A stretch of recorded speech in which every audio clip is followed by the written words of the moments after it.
जय हिंद साथियों। तो साथियों आज देखेंगे चाइल्ड डेवलपमेंट एंड पैडागोजी का प्रैक्टिस सेट नंबर 8। पिछले 210 क्वेश्चन तक हम पिछले 7 प्रैक्टिस सेटों में कर चुके हैं। तो क्वेश्चन नंबर 211 से स्टार्ट होगा हमारा आज का प्रैक्टिस सेट। प्रैक्टिस सेट शुरू करने से पहले आप सभी से निवेदन है साथियों, जो भी चैनल को पहली बार विजिट कर रहे हो या फिर जिन्होंने अभी तक चैनल को सब्सक्राइब नहीं किया हो वो चैनल को सब्सक्राइब जरूर कर दें। तो चलिए शुरू करते हैं आज का प्रैक्टिस सेट और देखते हैं अपना आज का पहला क्वेश्चन क्या है। तो पहला क्वेश्चन है, पुरुष स्त्रियों की अपेक्षा ज़्यादा बुद्धिमान होते हैं, यह कथन सही हो सकता है? लैंगिक पूर्वाग्रह यानी कि जेंडर बायस को प्रदर्शित करता है, बुद्धि के भिन्न पक्षों के लिए सही है या फिर सही है? तो इस क्वेश्चन का सही आंसर हो जाएगा लैंगिक पूर्वाग्रह यानी कि जेंडर बायस को प्रदर्शित करता है, ताकि तुम एक की तरफ झुके हुए हो यानी कि पुरुष ज़्यादा बुद्धिमान होते हैं, तो ऐसा नहीं होता है। ऑप्शन नंबर बी सही आंसर हो जाएगा। और सीटेट 2011 में आया हुआ क्वेश्चन है साथियों, ये बहुत ही इंपॉर्टेंट क्वेश्चन होने वाले हैं, तो अंत तक हमारे साथ बने रहें। अगला प्रश्न देखेंगे, क्रिस्टीना अपनी कक्षा को क्षेत्र भ्रमण पर ले जाती है और वापस आने पर अपने विद्यार्थियों के साथ भ्रमण पर चर्चा करती है, यह किसकी ओर संकेत करता है? सीखने के लिए आकलन पर, आकलन के लिए सीखना, आकलन का सीखना या फिर सीखने को आकलन? वेरी इंपॉर्टेंट क्वेश्चन है साथियों, ये इस तरीके के क्वेश्चन एग्जाम में आते हैं और ये भी 2011 में आया हुआ क्वेश्चन है सीटेट के पेपर में। तो इस क्वेश्चन का सही आंसर हो जाएगा ऑप्शन नंबर ए, सीखने के लिए आकलन, सीखने के लिए आकलन। ऑप्शन नंबर ए सही आंसर हो जाएगा। अगला प्रश्न देखेंगे, शिक्षार्थियों को किसके लिए प्रोत्साहित नहीं करना चाहिए?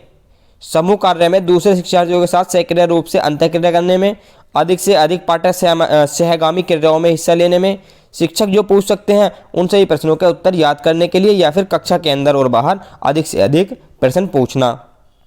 क्वेश्चन नंबर 213 जो कि आज की प्रैक्टिस सेट का हमारा तीसरा क्वेश्चन है, इसका सही आंसर हो जाएगा ऑप्शन नंबर सी, शिक्षक जो पूछ सकते हैं उन सभी प्रश्नों के उत्तर याद करने के लिए बच्चों को नहीं बोलना चाहिए। ऑप्शन नंबर सी सही आंसर हो जाएगा। अगला प्रश्न देखेंगे,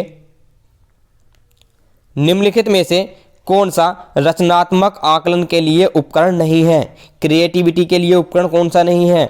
मौखिक प्रश्न, सत्र परीक्षा, प्रश्नोत्तरी और खेल, या फिर दत्त कार्य, जो भी कार्य हम उसको देते हैं? तो इस क्वेश्चन का सही आंसर हो जाएगा साथियों ऑप्शन नंबर बी, सत्र परीक्षा। ऑप्शन नंबर बी सही आंसर हो जाएगा। अगला प्रश्न देखेंगे, भारतीय समाज की बहुभाषिक विशेषता में देखा जाना चाहिए, क्या देखा जाना चाहिए? विद्यालय जीवन को समृद्ध बनाने के संसाधन के रूप में, विद्यार्थियों को सीखने के लिए अभिप्रेरित करने हेतु शिक्षक योग्यता की चुनौती के रूप में, शिक्षार्थियों के लिए विद्यालय जीवन को एक जटिल अनुभव के रूप में, या फिर शिक्षण अधिगम प्रक्रिया के एक बाधा के रूप में देखना चाहिए? तो इस क्वेश्चन का सही आंसर हो जाएगा साथियों ऑप्शन नंबर ए, कि विद्यालय जीवन को समृद्ध बनाने के संसाधन के रूप में हमें देखना चाहिए। ऑप्शन नंबर ए सही आंसर हो जाएगा। अगला प्रश्न देखेंगे, सबसे अधिक गहन और जटिल समाजीकरण होता है किशोरावस्था के दौरान, पूर्व बाल्यावस्था के दौरान, प्रौढ़ावस्था के दौरान, या फिर व्यक्ति के पूरे जीवन में? तो इस क्वेश्चन का सही आंसर क्या हो जाएगा? इस क्वेश्चन का सही आंसर हो जाएगा साथियों ऑप्शन नंबर ए, किशोरावस्था के दौरान। ऑप्शन नंबर ए सही आंसर हो जाएगा। अगला प्रश्न देखेंगे, आनुवांशिकता को सामाजिक संरचना माना जाता है, कौन सी सामाजिक संरचना माना जाता है आनुवांशिकता को? गौण, गत्यात्मक, स्थिर, या फिर प्राथमिक? तो क्वेश्चन नंबर 217 का सही आंसर हो जाएगा option number C, static. Option number C सही आंसर हो जाएगा। अगला प्रश्न देखेंगे, अगला प्रश्न हमारा, पियाजे के अनुसार विकास की पहली अवस्था के दौरान बच्चा सबसे बेहतर सीखता है निष्क्रिय शब्दों को समझने के द्वारा, अमूर्त तरीके से चिंतन द्वारा, भाषा के नए अर्जित ज्ञान के अनुप्रयोग द्वारा, या फिर इंद्रियों के प्रयोग द्वारा?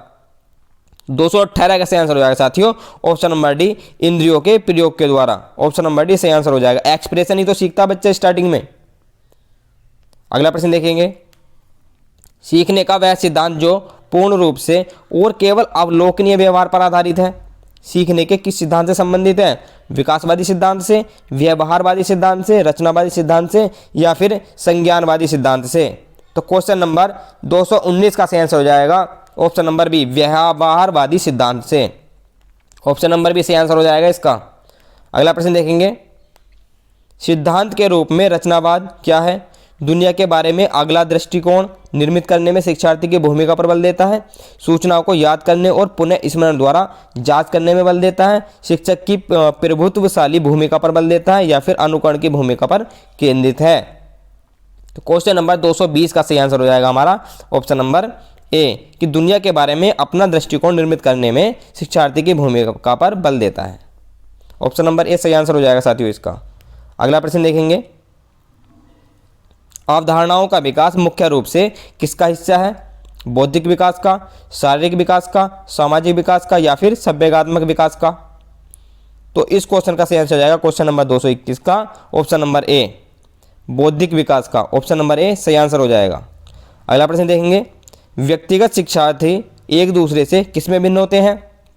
विकास की दर में, विकास क्रम में, विकास की सामान्य क्षमता में या फिर वृद्धि एवं विकास के सिद्धांत में? तो क्वेश्चन नंबर 222 का सही आंसर हो जाएगा साथियों ऑप्शन नंबर ए, विकास की दर में। ऑप्शन नंबर ए सही आंसर हो जाएगा। यह पिछले प्रैक्टिस सेट में ही पढ़ चुके हैं कि विकास की दर भिन्न हो सकती है लेकिन क्रम तो वही रहेगा ना, कि पहले हमारी शैशवावस्था आएगी, उसके बाद बाल्यावस्था, किशोरावस्था, फिर लास्ट में प्रौढ़ावस्था। बस विकास की दर ही तो भिन्न हो सकती है। अगला प्रश्न देखेंगे, और विकास की दर किस पर निर्भर करती है? विकास की दर निर्भर करती है साथियों खान पीन पर और वातावरण पर और जीन्स पर भी थोड़ी बहुत। अगला क्वेश्चन देखेंगे, बच्चे के उचित विकास को सुनिश्चित करने के लिए उसका स्वस्थ शारीरिक विकास के एक महत्वपूर्ण पूर्व आवश्यकता है। यह कथन कैसा है? गलत हो सकता है क्योंकि विकास नितांत व्यक्तिगत मामला है। सही है क्योंकि विकास क्रम में शारीरिक विकास सबसे पहले स्थान पर आता है। सही है क्योंकि शारीरिक विकास के अन्य पक्षों के साथ अंतर संबंधित है। या फिर गलत है क्योंकि शारीरिक विकास के अन्य पक्षों को किसी भी प्रकार प्रभावित नहीं करता है। ये तो हमारी सही बात है कि शारीरिक विकास हर किसी चीज़ को प्रभावित करता है। तो क्वेश्चन नंबर 223 का सही आंसर हो जाएगा ऑप्शन नंबर सी, सही है क्योंकि शारीरिक विकास के अन्य पक्षों के साथ संबंधित है। ऑप्शन नंबर सी सही आंसर हो जाएगा। अगला प्रश्न देखेंगे हम। अगला प्रश्न हमारा, मानव विकास कुछ विशेष सिद्धांतों पर आधारित है। निम्नलिखित में से कौन सा मानव विकास का सिद्धांत नहीं है? हमें वो सिद्धांत बताना है जो मानव विकास का नहीं है। अनुक्रमिकता, सामान्य से विशिष्ट, प्रतिवर्ती या फिर निरंतरता? तो इस क्वेश्चन का सही आंसर हो जाएगा साथियों ऑप्शन नंबर सी, प्रतिवर्ती सिद्धांत इसका सिद्धांत नहीं है। ऑप्शन नंबर सी सही आंसर हो जाएगा। अगला प्रश्न देखेंगे, मूल्यांकन का मुख्य उद्देश्य होना चाहिए। मूल्यांकन का मुख्य उद्देश्य क्या होना चाहिए? ये क्वेश्चन दोबारा आया हुआ, हमारे पिछले प्रैक्टिस सेट में भी हम कर चुके हैं इस क्वेश्चन को।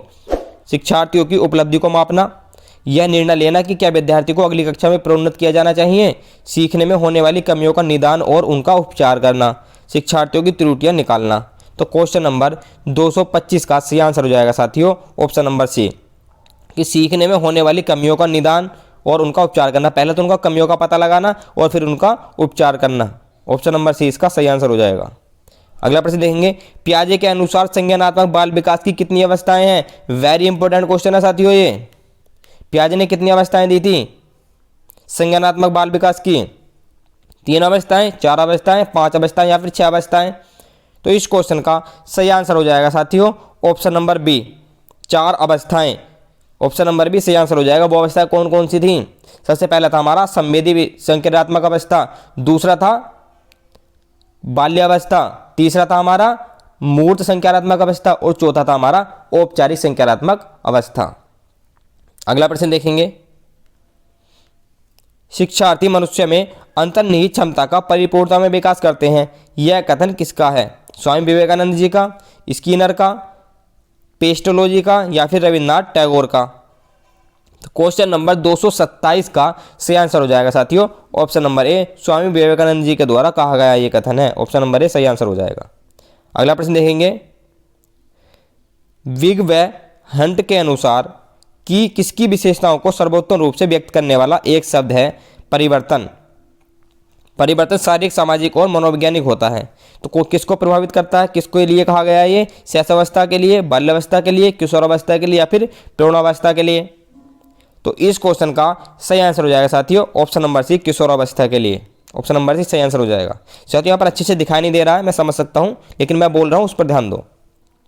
अगला प्रश्न देखेंगे, एक बालक जिसकी बुद्धि लब्धि 105 है, उसका IQ लेवल कितना है? 105 है। उसे वर्गीकृत किया जाएगा, किस श्रेणी में डाला जाएगा? उसको श्रेष्ठ बुद्धि में, सामान्य से अधिक बुद्धि में, सामान्य बुद्धि में या फिर मंद बुद्धि में। तो मंद बुद्धि में तो डाला नहीं जाएगा वो, तो कौन सी श्रेणी में उसको डाला जाएगा? क्वेश्चन नंबर 229 का सही आंसर हो जाएगा साथियों, सामान्य बुद्धि में उसको डाला जाएगा। ऑप्शन नंबर सी सही आंसर हो जाएगा। अगला प्रश्न देखेंगे, लॉरेंस कोहलबर्ग विकास के क्षेत्र में शोध के लिए जाने जाते हैं। कौन से शोध के लिए? संज्ञानात्मक, शारीरिक, नैतिक या गामक। क्वेश्चन नंबर 230 का सही आंसर क्या हो जाएगा? इस क्वेश्चन का सही आंसर हो जाएगा साथियों ऑप्शन नंबर सी, नैतिक। ऑप्शन नंबर सी सही आंसर हो जाएगा। अगला प्रश्न देखेंगे, सामाजिक आर्थिक मुद्दों से जूझ रहे उन बच्चों को जिनकी प्रतिभा प्रभावित हो सकती है को सहायता करता है। कौन सा इनको सहायता करता है? स्व-अधिगम मॉडल, विभेदित निर्देश, पाठ्य चर्चा का विस्तार या फिर संज्ञानात्मक वर्गीकरण। तो क्वेश्चन नंबर 231 का सही आंसर हो जाएगा साथियों ऑप्शन नंबर ए, स्व-अधिगम मॉडल। ऑप्शन नंबर ए सही आंसर हो जाएगा। अगला प्रश्न देखेंगे, एक कक्षा में वैयक्तिक विभिन्नताओं के क्षेत्र हो सकते हैं, रुचियों के, सीखने के, चरित्र के या फिर इन सभी के। तो क्वेश्चन नंबर 232 का सही आंसर हो जाएगा इन सभी के। ये सभी इस क्वेश्चन का सही आंसर हो जाएगा। अगला प्रश्न देखेंगे, अगला प्रश्न हमारा, हार्वर्ड गार्डनर द्वारा निम्न में से एक को छोड़कर बाकी सभी बुद्धि के प्रकार बताए गए हैं। तो वो कौन सा है जिसको छोड़ा है उन्होंने? भाषा, सृजनात्मकता, अंतर्वैयक्तिक कौशल या फिर अंतःवैयक्तिक संबंध। तो इस क्वेश्चन का सही आंसर हो जाएगा साथियों क्वेश्चन नंबर 233 का सही आंसर क्या होगा? ऑप्शन नंबर बी, यानी कि सृजनात्मकता। सृजनात्मकता को उन्होंने इसमें छोड़ दिया है। ऑप्शन नंबर बी इस क्वेश्चन का सही आंसर हो जाएगा। और साथियों छत्तीसगढ़ के टेट 2011 में आया हुआ क्वेश्चन है। अगला क्वेश्चन देखेंगे, मूल्यांकन का उद्देश्य है बच्चे को उत्तीर्ण अनुत्तीर्ण घोषित करना, बच्चा क्या सीखा है जानना, बच्चे के सीखने में आई कठिनाइयों को जानना या फिर उपरोक्त सभी। ये क्वेश्चन मूल्यांकन से संबंधित क्वेश्चन साथियों कई बार आ चुका है, बहुत ही ज़्यादा इंपॉर्टेंट क्वेश्चन है ये, इसलिए बार बार आ रहा है ये। तो इस क्वेश्चन का सही आंसर हो जाएगा साथियों ऑप्शन नंबर डी, उपरोक्त सभी, इन सभी का पता लगाना। अगला प्रश्न देखेंगे, पियाजे के अनुसार बच्चा अमूर्त स्तर पर चिंतन, बौद्धिक क्रियाएं और समस्या समाधान किस अवस्था में करने लगता है? साथियों ये जो दे रखे हैं ये पियाजे की 4 संज्ञानात्मक अवस्थाएं दे रखी हैं, जो कि पहला है पूर्व संज्ञानात्मक अवस्था, दूसरा मूर्त संज्ञानात्मक अवस्था, औपचारिक संज्ञानात्मक अवस्था और संवेदी पेशी अवस्था। तो इनमें से पियाजे के अनुसार बच्चा अमूर्त स्तर पर चिंतन, जो बौद्धिक क्रियाएं और समस्या समाधान होता है, वो किस अवस्था में करने लगता है? तो क्वेश्चन नंबर 235 का सही आंसर हो जाएगा साथियों ऑप्शन नंबर सी, औपचारिक संज्ञानात्मक अवस्था में वो करने लगता है 11 से 16 वर्ष के बीच में। ऑप्शन नंबर सी सही आंसर हो जाएगा। अगला प्रश्न देखेंगे, कौन सा सीखना स्थायी होता है? रटकर सीखना, सुनकर सीखना, समझकर या फिर देखकर। बहुत ही सिंपल आंसर है साथियों, इसका सभी को पता होगा। ऑप्शन नंबर सी सही आंसर हो जाएगा कि समझकर सीखा हुआ कभी नहीं भूलता आदमी, वो स्थायी हो जाता है। ऑप्शन नंबर सी इस क्वेश्चन का सही आंसर हो जाएगा। अगला प्रश्न देखेंगे, एक 13 वर्षीय बालक बात बात में अपने बड़ों से झगड़ा करने लगता है और हमेशा स्वयं को सही साबित करने की कोशिश करता है। वह विकास की किस अवस्था में है? प्रारंभिक बाल्यावस्था में, किशोरावस्था में, युवावस्था में या फिर बाल्यावस्था में? बेसिकली हमें बताना है कि किस अवस्था के बालक इस तरीके की काम करते हैं कि अपनी बात को मनवाने के लिए झगड़ा करते हैं। तो क्वेश्चन नंबर 237 का सही आंसर हो जाएगा साथियों ऑप्शन नंबर बी, किशोरावस्था। किशोरावस्था में क्या होता है? दिमाग गर्म होता है बच्चों का, तो क्या करते हैं वो अपनी बात को मनवाने पे अड़े रहते हैं और झगड़ा करते हैं। तो साथियों बाल विकास कुछ नहीं है, आपके आसपास के ही क्षेत्र का जो आपके घटनाएं घटित होती रहती है वही सब है बाल विकास में। तो ऑप्शन नंबर बी इस क्वेश्चन का सही आंसर हो जाएगा। निम्नलिखित में से क्या बच्चों के सृजनात्मक के विकास में सहायक नहीं है? सृजनात्मकता के विकास में निम्न में से क्या सहायक नहीं है? खेल, भाषण, कहानी लेखन या फिर निर्माण संबंधी क्रियाएं। तो क्वेश्चन नंबर 238 का सही आंसर हो जाएगा साथियों ऑप्शन नंबर डी, निर्माण संबंधी क्रियाएं। ऑप्शन नंबर डी सही आंसर हो जाएगा। अगला प्रश्न देखेंगे, अगला प्रश्न क्या है? शिक्षा में फ्रोबेल का महत्वपूर्ण योगदान था।